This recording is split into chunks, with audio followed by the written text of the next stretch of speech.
Entah tahu kenapa dan mengapa, serta apa yang ada dalam pikiran YouTuber wanita satu ini. Yang selalu saja memberikan perbandingan yang tidak pas dengan apa yang terjadi pada Indonesia. Kali ini YouTuber wanita satu ini, yang biasa kita sebut, si Boru Naga. Dia membahas tentang cara mendapatkan kemerdekaan, antara Indonesia dan Malaysia. Kita yang di Indonesia semua tahu, dan hanya sebagian kecil orang Indonesia saja, yang belum mengetahuinya, bagaimana cara Malaysia mendapatkan kemerdekaannya. Bukan hanya Indonesia yang mengetahui kebenaran itu, bahkan para profesor-profesor Malaysia dan para pakar sejarah Malaysia, yang mengetahui semua itu, mengakui bagaimana Malaysia mendapatkan kemerdekaannya. Yaitu, didapat dari pemberian Inggris. Walaupun banyak sekali argumen dan alibi perbedaan pandangan, tentang sebuah kemerdekaan yang diperoleh Malaysia, tapi tetap saja memberikan kesimpulan, bahwa Malaysia mendapatkan kemerdekaannya hasil dari pemberian Inggris, untuk menjadi sebuah negara. Karena yang namanya merdeka, itu harus ada perjuangan. Bukan perundingan, jika perundingan, itu bukanlah sebuah perjuangan untuk mendapatkan kemerdekaan. Perundingan itu sebenarnya, untuk membicarakan pembentukan negara, yaitu, negara Malaysia. Karena dengan berdirinya negara Malaysia, Malaysia belum memiliki sebuah undang-undang negara, maka dari itu diadakanlah sebuah perundingan, dan perjanjian-perjanjian yang lainnya. Dari pihak Malaysia, hanyalah tinggal menandatangani atau mendapatkan penyerahan saja, dan pada saat itu, semua yang membentuk negara Malaysia bukanlah orang-orang Melayu Malaysia. Tapi tetap saja, YouTuber wanita satu ini seolah-olah meremehkan perjuangan orang-orang Indonesia, atau yang biasa kita anggap sekarang ini, sebagai para pahlawan Indonesia, yang sampai harus banyak mengorbankan nyawa darah dan air mata, bahkan penderitaan, akibat perlawanan terhadap para tentara penjajah. YouTuber wanita ini pun mengatakan, bahwa Indonesia telah menjadikan contoh untuk Malaysia. Jangan sampai seperti Indonesia, jika mengikuti jejak Indonesia, rakyat Malaysia pasti akan banyak yang menderita seperti yang ada di Indonesia. Lantas wanita satu ini membangga-banggakan kehidupan di Malaysia yang sekarang ini, menurutnya jauh lebih baik, ketimbang kehidupan di Indonesia. Dan dia berkata, pemikiran orang pendahulu yang ada di Malaysia, sungguh cerdas untuk mendapatkan kemerdekaannya. Tidak mengikuti jejak pemikiran orang-orang Indonesia. Apakah YouTuber wanita satu ini, tidak mengerti dan memahami, apa itu arti sebuah perjuangan? Sungguh amat teramat naif sekali, dalam berpikir kalimat perjuangan untuk sebuah kemerdekaan. Apakah sewaktu sekolah, wanita ini tidak mengikuti pelajaran tentang arti sebuah perjuangan?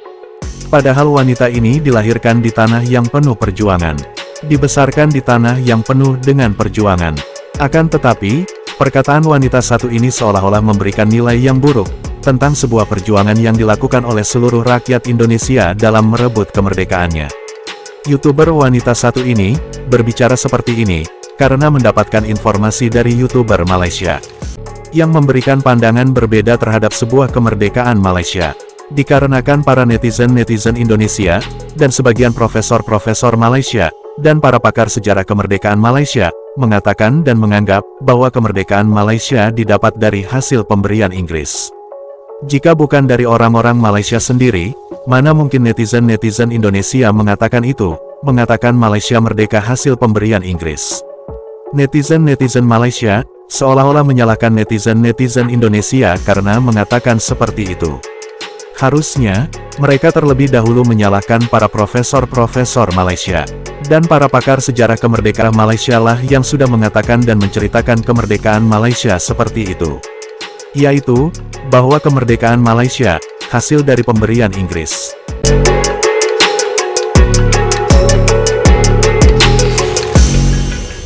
Jadi, sangat terperanjatnya saya disebabkan saya udah lama follow channel ini. Ini kali pertama, videonya sangat panjang duration dia, pemirsa. So, langsung saja kita dengar penjelasan dari admin channel tersebut. Jom. Antara isu dalam sejarah Malaysia ini kan, yang selalu digembar-gemburkan, kononnya kemerdekaan negara Malaysia ini sebuah giveaway daripada British, hadiah daripada British sebab kita menjilat British tu. Kenapa isu ini boleh wujud? Secara peribadi aku rasa sebab maybe kebanyakannya pembaca-pembaca sejarah ini selalu membandingkan kemerdekaan negara kita dengan kemerdekaan Indonesia. Sebab kemerdekaan Indonesia melalui darah, tiba-tiba kemerdekaan negara kita mesyuarat. adakah daripada mesyuarat itu kita dibagi hadiah? Macam kita tidak akan merdeka kalau Queen Elizabeth tidak bagi kemerdekaan kepada negara kita. Sejauh mana benda itu betul? Dakwaan bahawa kemerdekaan negara kita ni secara global bukan setakat dalam kalangan netizen-netizen Indonesia yang banyak membahan netizen-netizen Malaysia lah. Bahkan ada dalam kalangan kita penduduk Malaysia ni pun ada mindset yang serupa. Kenapa benda itu boleh berlaku? Kalau bagi aku, berlaku sebab kita tak faham cerita selok-belok perjuangan pejuang-pejuang terdahulu bagaimana dia mendapat kemerdekaan. Kita cuba terangkan. Pertama, kena faham perjuangan kemerdekaan negara kita bukannya bermula dengan rundingan London itu. Bukannya bermula dengan itu. Hari ini kalau kita tanya kan, berkenaan dengan peristiwa kemerdekaan, orang akan terus kaitkan dengan peristiwa rundingan London. Tunku Abdul Rahman ke London, rombongan London dari semua ini. No, perjuangan untuk menuntut kemerdekaan itu sudah bermula sejak lama. Sebelum Perang Dunia Kedua itu lagi. Kita trace balik pada tahun 1938, KMM ditubuhkan. Bila ditubuhkan KMM oleh Ibrahim Haji Yaakob ni, dia bawa ideologi nasionalisme menuntut kemerdekaan. Tetapi tidak berjaya benda tu. Selepas 1938, ideologi KMM tu diteruskan oleh PKMM pula yang ditubuhkan oleh Isya Haji Muhammad dengan Almarhum Samam. Ideologi dekat situ again sama, menuntut kemerdekaan, konsep Melayu Raya, kerjasama antara kaum. Itu yang dibawa oleh awal-awal parti terdahulu sebelum kewujudan parti yang disertai oleh Tunku Abdul Rahman, UMNO ketika itu. Ini peristiwa sebelum Perang Dunia Kedua tau. Usaha menuntut kemerdekaan itu terbantut gara-gara pendudukan Jepun dan juga komunis. Apabila Jepun masuk, PKMM yang paling awal memperjuangkan kemerdekaan ini, nampak Jepun itu akan membantu mereka mendapatkan kemerdekaan daripada British. So PKMM pun yang dapat sokongan daripada orang Melayu, ajak orang-orang tempatan untuk sama-sama sokong Jepun. At the end, Jepun buat kepala, orang Melayu pun benci dengan PKMM. Diteruskan lagi, selepas kekalahan Jepun, nak resume balik, nak sambung semula perjuangan menuntut kemerdekaan itu, keganasan 14 hari, bintang 3. Still, huru-hara, semua tu ini. Gara-gara komunis itu, British kembali ke tanah air kita ini dengan membawa ideologi membebaskan gara-gara dasar dekolonisasi yang berlaku pada ketika itu. Negara kita pun bekerjasama dengan British. Okay? Kebanyakannya pemimpin politik ketika itu mengambil keputusan untuk bekerjasama dengan British bagi melawan komunis yang sedang marah ketika itu. Sebab itulah pada ketika pentadbiran tentera British ataupun BMA, kebanyakannya pemimpin-pemimpin tempatan kita bekerjasama sebab melawan musuh yang sama. British musuh dia komunis, kita ketika itu pun musuh kita komunis. So kita kerjasama dengan British untuk lawan komunis. Lanjut kisahnya, selepas Indonesia itu mengumumkan proklamasi kemerdekaan 1945, Belanda datang semula dan Belanda datang, peristiwa berdarah berlaku dekat Indonesia untuk mengekalkan kemerdekaan mereka. Peristiwa berdarah itu mahu tidak mahu kita yang dekat tanah Melayu ketika itu ambil benda itu sebagai pengajaran tau. Kenapa kita kaitkan dengan Indonesia? Sebab dia agen serumpun. Kita tak boleh buat macam Indonesia, kalau tak akan lagi menderita kita ni. Sebab penduduk ketika itu baru sahaja selesai penderitaan daripada Jepun, daripada komunis. Cara yang terbaik, tak nak menerima nasib yang sama macam penduduk Indonesia, maka bermulalah UMNO itu yang ditubuhkan pada tahun 1946 untuk ubah aspirasi mereka. UMNO ditubuhkan pada tahun 1946. Pada awalnya UMNO itu ditubuhkan dengan aspirasi hidup Melayu. Apabila huru-hara agresi Belanda dekat Indonesia, dia beri pengajaran kepada pemimpin UMNO. Tahun 1951, aspirasi UMNO itu dia ubah daripada hidup Melayu kepada merdeka secara rundingan. Merdeka secara rundingan inilah cara yang unik kepada negara kita untuk menuntut kemerdekaan. Itu yang kebanyakannya orang tak faham, merdeka secara rundingan macam mana. Kita masuk dahulu pasal komunis British dan juga pemimpin-pemimpin UMNO ketika itu. Walaupun BMA sudah diselesaikan, tapi ancaman komunis masih tak selesai. So, UMNO dia bekerjasama dengan British untuk melawan komunis. Dan UMNO ini sebagai parti politik ada pembangkangnya. Siapa pembangkang UMNO ketika itu? Adalah parti-parti yang lebih awal memperjuangkan kemerdekaan, PKMM. So, apabila UMNO bekerjasama dengan British, yang PKMM yang memang tak nak terima British ini tak nak bekerjasama. Akibatnya, pejuang-pejuang terawal ini dilabelkan sebagai komunis dan ada beberapa orang yang masuk komunis pun tersisilah. Maka disitulah bermulanya sejarah perjuangan kemerdekaan ini fokus kepada usaha UMNO untuk berunding dengan British. Padahal hakikatnya perjuangan kemerdekaan itu sudah bermula sejak awal lagi. Bukannya gara-gara komunis ini. Cuma peristiwa komunis itu yang menyebabkan kita terarah untuk mengikuti peristiwa UMNO menuntut kemerdekaan daripada British. Itu cerita bagaimana sebenarnya perjuangan untuk mendapatkan kemerdekaan itu bermula. kita masuk era baru pula, era rundingan. Kemerdekaan negara kita secara rundingan, secara mesyuarat menyebabkan sejarah kita macam agak bosan. Tak ada nafikan. So kalau tengok movie sekalipun, kalau kita tengok filem yang setakat banyak bercerita, bersembang-sembang, kita pun boring dengar, kita pun boring tonton. Begitulah nasibnya sejarah negara kita ni. Sebab berbincang-bincang bagi mengelakkan kehancuran itu berlaku. Untuk menuntut kemerdekaan ada dua rundingan yang berlaku. Yang pertama adalah rundingan kemerdekaan itu sendiri, dan yang kedua adalah rundingan antara kaum. Ini yang biasanya penduduk Malaysia sendiri pun selalu tak faham perbezaan antara dua ini. Kita tengok dalam rundingan kemerdekaan. Rundingan kemerdekaan ini sebenarnya sudah bermula seawal tahun 1946 itu. Apabila Malayan Union ditubuhkan, Raja-Raja Melayu dan pemimpin Melayu ikut membangkang, lalu lanjut sehinggalah perjanjian negeri pada tahun 1948 antara Raja-Raja Melayu dengan British ketika itu membatalkan Malayan Union. Tandanya perjanjian negeri ini sebagai pemula kepada rundingan kemerdekaan. So dalam rundingan kemerdekaan itu, Raja-Raja Melayu dia tunjukkan dia punya autoriti tau. Again, terima kasih kepada Ahmad Ostamam. Ini antara pemimpin parti politik zaman dahulu. Sebab Ahmad Ostamam yang memperkenalkan kepada semua penduduk di tanah Melayu itu, British diarahkan keluar gara-gara dasar dekolonisasi. Dia sampaikan cerita itu melalui surat khabar Suara Rakyat, Suhemo dekat seluruh tanah Melayu. So British akan kembali ke sini, tapi dia akan keluar sebab dia diarahkan keluar gara-gara dasar dekolonisasi. Itu yang Ahmad Ostamam sampaikan. Raja-Raja Melayu tahu yang itu, penduduk pun tahu yang itu. Raja-Raja Melayu bila dia sedar British pun disuruh keluar gara-gara dasar dekolonisasi, mulalah rundingan. Kau nak apa yang kau tinggalkan dekat sini ini dikekalkan. British tu kena terima hakikat bahawa Raja-Raja Melayu nak British edit segala perlembagaan dan juga adat resam yang pernah dilakukan oleh Raja-Raja Melayu kepada tempat mereka. British cakap, okey, yang itu tak ada masalah pun, tak ada masalah. Cuma, boleh tak nak minta tolong dan Raja-Raja Melayu ni terima kemasukan bangsa-bangsa lain. British memang tak mampu nak kembalikan mereka kepada negara mereka dahulu tau. So, Raja-Raja Melayu cakap, boleh, tak ada masalah, tak ada masalah. Kita boleh terima apa yang kau tinggalkan dengan kami. As long as kena kukuhkan semula, laksanakan semula apa yang pernah kami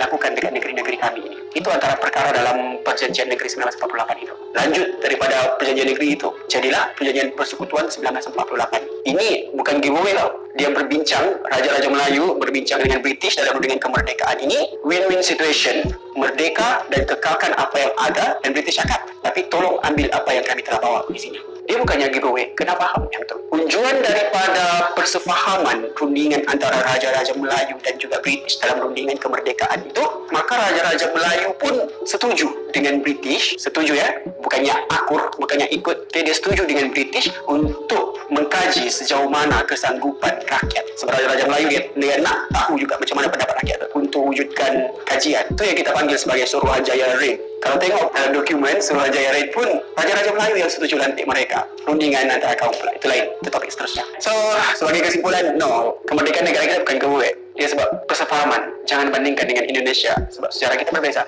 Jadi poin-poin yang paling penting itu sudah dijelaskan oleh admin di dalam video. Jadi apa yang saya tanggapi ya, cara penyampaian yang disebutkan oleh admin ini, bahwa negara Malaysia belajar dari kemerdekaan Indonesia. Maksudnya kalau kemerdekaan Indonesia itu ya terjadi pertumpahan darah ya, melawan penjajah ya, perang begitu. Nah, negara Malaysia mencoba tidak ingin hal tersebut terjadi di negara mereka. Tidak ingin rakyatnya sengsara, tidak ingin banyak terkorban di perlawanan peperangan tersebut untuk mendapatkan kemerdekaan. Jadi mereka mencoba untuk membawa ke meja perundingan. So disitulah mereka berunding antara negara British dan juga Malaysia, dan hasilnya ya sama-sama deal begitu. Jadi apa yang mungkin tidak dipahami oleh segelintir orang itu, mereka tidak mengerti apa makna dari perundingan ya, beda. Giveaway dengan perundingan itu beda ya. Jadi janganlah paksakan. Jika memang pemahaman kalian tidak sampai, jangan sampailah kalian menghina negara orang begitu ya. Walaupun tidak ada pertumpahan darah di negara Malaysia sewaktu mereka ingin merdeka, tetapi lihatlah sekarang negaranya makmur ya, bisa dijaga rakyatnya, negaranya juga maju, ramai juga orang Indonesia yang bekerja di sini, walaupun ada juga rakyatnya yang bekerja di luar negara. Itu adalah pilihan masing-masing. Tetapi ya, kita bisa nilai bahwa negara Malaysia ini cukup pesat ya kemajuannya. YouTuber Malaysia ini dan si Borunaga harus mendengar penjelasan dari Profesor Malaysia yang lebih memahami sejarah kemerdekaan Malaysia. Mari kita lihat videonya.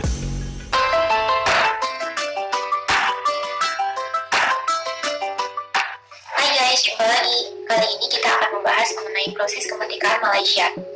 Kita tahu kemerdekaan Malaysia bukan hasil perjuangan, tapi kemerdekaan itu diberikan oleh Inggris. Dalam proses pemberian kemerdekaan memang ada perundingan, tapi pada akhirnya yang amat menentukan adalah Suruhanjaya atau komisi yang dibentuk oleh Inggris. Komisi yang dipimpin William Reid itulah yang membuat perlembagaan atau konstitusi Malaysia. Jadi dalam perundingan, komisi tersebut menyerap keinginan utusan Malaya atau wakil-wakil sultan. Lalu komisi Reid yang membuatkan konstitusi Malaysia. Semua anggota komisi tersebut adalah orang luar, tak ada orang Melayu. Ada video menarik mengenai hal ini. Yuk kita simak ya. Betul, kita merdeka, tetapi bukan sepenuhnya. Saya nak tunjukkan bagaimana kemerdekaan kita sebenarnya banyak benda yang British tidak lepaskan kita sepenuhnya, terutama ekonomi, pertahanan, kemudian perkhidmatan awam, dia tak lepaskan. Dia masih letak wang dia. Tapi soal kemerdekaan kita juga ya. Jadi Tengku memang bapa kemerdekaan, tetapi kita mesti ingat, ya, Tengku melaksanakan satu dasar politik kerjasama kaum, bukan menghapuskan perkauman dalam satu parti macam Datuk Wan. Tapi British dan rakyat Malaysia setuju dengan cara itu. Termasuk juga raja-raja Melayu kita setuju dengan cara itu. Dan akhirnya kita mewarisi satu perasaan perkauman sampai hari ini. Ya, sampailah penubuhan Malaysia juga adalah atas kerajaan British. Tengku cuma melaksanakan aja. Ya, jadi bagi saya kemerdekaan kita itu ada juga masalahnya. Pengkaji sekarang fikir, dan saya fikir betul. Suruhanjaya Reid, macam you tanya tadi kan, apabila Tengku dah buat pertemuan baling, kemudian lepas tu 1956 Tengku sekarang merundingkan kemerdekaan. Setahun lepas tu ya merundingkan kemerdekaan. Tengku sebenarnya cuba kita kata suatu perkara yang baik untuk kita. Tetapi dalam jawatan kuasa perundingan kemerdekaan yang ditubuhkan di London sana, di England sana, di bawah Jabatan Tanah Jajahan, Colonial Office, pejabat perang dan pejabat foreign office, ya, pejabat asing. Ini British 3 pejabatnya yang bekerja untuk menguruskan kebebasan, ya, negara-negara Commonwealth. So dalam perundingan itu kita ada 35 jawatan kuasa kalau tak salah saya, ya, dan Tengku jadi ketua. Tetapi siapa yang merundingkan perkara itu seorang-seorang diri? Tuan Abdul Razak. Ya, Tengku most of the time pergi tempat lain. Ini saya baca rekod British, ya, bukan saya ada-adakan. Dan Tuan Abdul Razak selalu akan bercakap untuk kepentingan kita, tetapi selalu jalan buntu. Sebab Tuan Abdul Razak tak setuju banyak perkara. Tapi apabila jalan buntu berlaku, British akan rujuk pada Tengku, dan Tengku buat keputusan membenarkannya. Jadi Tuan Abdul Razak adalah seorang pemimpin penolong Tengku yang sangat setia dan sangat kita kata hormat pada Tengku. Ya, sebab mereka ada hubungan seperti bapa dengan anak sejak mereka belajar di England dulu. Ya, Tuan Razak tolong baca buku teks, buku undang-undang untuk Tengku periksa besok pagi. Ya, Tengku cuba 3 kali, ya, untuk dapat ijazah undang-undang. Kali ketiga dengan Tuan Razak punya bantuan dan beberapa kawan lain baru dia percaya. 27 tahun. Ini bukan nak burukkan pemimpin, tapi menunjukkan bagaimana kita ada satu keadaan, kita dah merdeka, tetapi bagaimana Suruhanjaya Reid itu telah dipilih orang luar. Tengku Abdul Rahman bersetuju bahawa Suruhanjaya Reid itu dianggotai oleh orang luar, bukan oleh orang kita. Itu merundingkan Malayan Union. Datuk Onn minta supaya perundingan itu dianggotai oleh Raja-Raja Melayu, wakil Raja-Raja Melayu dan juga UMNO. Dan dibuat di Kuala Lumpur, bukan dibuat di luar negara. Tetapi masa Tengku seorang yang sangat relax kan. Ini semua orang tahu, bukan kita menuduh. Tapi Tengku cara berfikir dia tak sama dengan Datuk Onn. Dia anak raja, kena ingat tu. Dia anak raja dengan anak bangsawan, betul Datuk Onn bangsawan. Tapi Datuk Onn ini terkenal sebagai seorang penulis akhbar, wartawan yang terkenal melawan Sultan Ibrahim. So dia lain. Tapi Tengku anak raja, sentiasa didodoi, sejadah dibela, sejadah dibelai, sejadah dapat peruntukan kerajaan negeri. Sebab dia anak Sultan Kedah, ya. Dan so jadi kita dapati Tengku lebih rileks dalam menguruskan kemerdekaan kita. Dilepaskan Tuan Abdul Razak seorang-seorang untuk menghadiri semua mesyuarat, ya, tidak ada siapa yang bantu, ya. Sebab perundingan itu dilakukan oleh Tengku, Tuan Abdul Razak, Tan Cheng Lock. Tetapi Tan Cheng Lock tidak pergi berunding. Tan Cheng Lock pergi ke Switzerland sebab membuatkan anaknya sakit, Tan Siew Sin, kan tak? Jadi Tuan Razak lah. Dan wakil-wakil Raja-Raja Melayu yang diketuai oleh Datuk Panglima Gantang, Ni Ahmad Kamil, kemudian Menteri Besar Selangor kalau tak salah saya. Dan mereka ini juga tidak bercakap banyak, ya. Dan memang suara Tuan Razak tu jadi nipis, suara mereka jadi nipis sebab ketua delegasinya adalah Tengku Abdul Rahman. Dan British rujuk pada Tengku untuk buat keputusan. So bayangkan kita punya perundingan itu berat sebelah, ya. Dan akhirnya kita dapati berlakulah apa yang telah berlaku.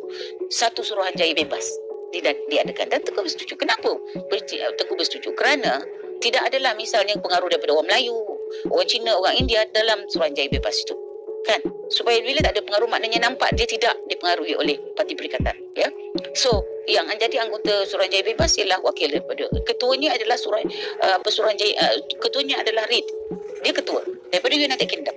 Lepas tu daripada seorang Jennings kalau tak salah saya pun daripada sana. Lepas tu seorang daripada Pakistan, dia seorang daripada India dan seorang daripada Australia. Ya, Australia yang jenis. Seorang diminta daripada New Zealand. New Zealand yang tak nak datang sebab dia kata ini bukan soal dia. Ya, jadi kita 4 orang ni, ya, hakim-hakim berpengalaman daripada negara-negara Commonwealth. Ya, bukan membantu, menentukan perlembagaan merdeka kita. Ya. So, apabila keadaan itu berlaku, Tengku dapatkan tarikh kemerdekaan 31 Ogos, ya. Tengku dapatkan kerajaan pusat dan kerajaan negeri punya pembagian kuasa, kerajaan dan keputusan bahawa Persekutuan Tanah Melayu mesti menjadi negara Commonwealth. Itu syarat kemerdekaan kita. Maknanya kita tak boleh lepas daripada cengkaman British. Sekarang ni tak terasa dah. Tapi ini kita bercakap tahun 57, ya. Ya. So, British memang kontrol sebab dia tak lepaskan ekonomi dia di Tanah Melayu. Kita tidak ada satu polisi menationalizekan atau mengkebangsaankan syarikat-syarikat British macam Burma buat. Ya. Apa tu, kita dapati syarikat Guthrie masih lagi dimiliki oleh British, syarikat apa tu Anderson masih lagi, semua syarikat pelombongan kita yang pegang getah kita semua daripada luar British. So kuasa ekonomi kita tak ada. Sebab tu masa kita merdeka kita miskin sangat. Nak buat stadium merdeka tu kena pinjam duit British 250,000 untuk banner stadium merdeka, nak istiharkan kemerdekaan. Betapa naifnya kita pada masa itu.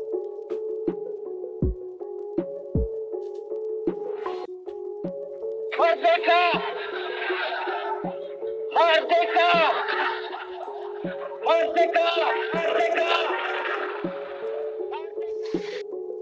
Jepun kalah dan Belanda tidak mengiktiraf kemerdekaan Indonesia, tetapi orang di Indonesia terus berjuang sehingga Belanda telah kalah. Mereka telah mengisahkan kemerdekaan penuh Indonesia.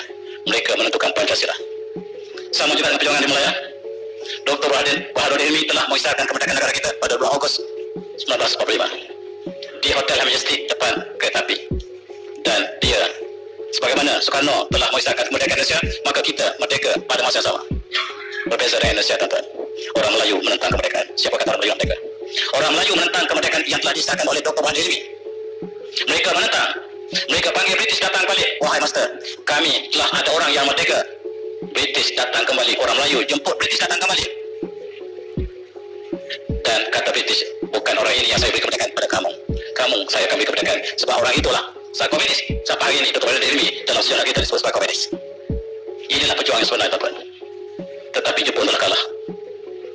British mengetahui sekiranya ulama yang mendapat kemerdekaan, dia akan dihalau keluar daripada bumi ini. Sebelum dia kalah, sebelum dia dihalau, dia mencari prosi. Prosinya diberikan hadiah kemerdekaan mereka yang tidak pernah berjuang. Inilah prosi yang diberikan kemerdekaan oleh British sebab dia sedar sekiranya pejuang yang sebenar mendapat kemerdekaan, maka mereka akan dihalau seluruhnya. Mari kita kenali siapakah hero perjuangan kemerdekaan kita, yang jangan kita salah memilih siapakah kemerdekaan. Mereka mendapat kemerdekaan hasil perjuangan ulama. Tuan-tuan yang saya hormati, kalau kita tak tahu siapakah pejuang negara kita, mereka yang dibenci oleh British, yang ditangkap oleh British, yang dibunuh oleh British, yang dihalau British, itulah pejuang sebenarnya. Yang pakai tie macam saya, pakai coat macam saya ni, yang pakai tie macam saya, itu petualang, bukan pejuang. Dan harga kemerdekaan kita sangat besar, tuan-tuan. Akhirnya alhamdulillah kita merdeka. Merdeka. Merdeka. Soekarno tidak pernah melepaskan tangannya. Merdeka. Kita yang punya ini. Tetapi orang Melayu sangat bersedih. You will suffer if British go. Jangan kita merdeka. Siapa kata orang Melayu merdeka? Straight time menyatakan orang Melayu menentang kemerdekaan. Lebih dari orang Johor. Orang Johor tidak ingin merdeka. Siapa nak bayar gaji kita? Kalaulah tentera datang menyerang kita, siapakah nak tahankan negara kita? Kalau tidak British, siapa nak buat kemajuan negara kita? Kita jarum pun tak boleh buat lagi.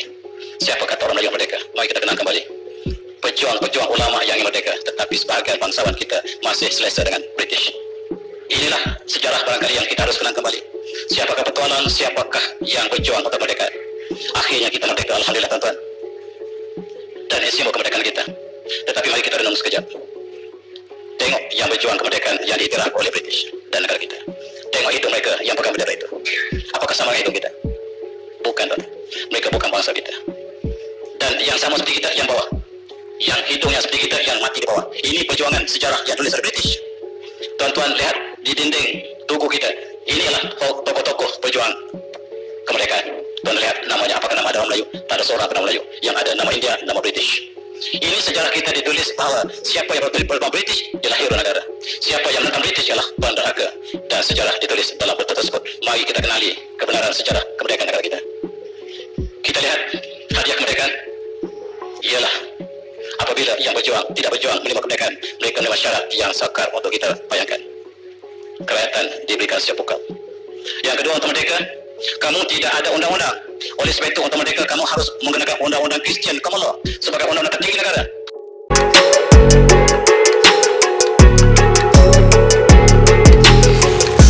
Cukup sekian pembahasan dari kami. Terima kasih, sampai jumpa lagi.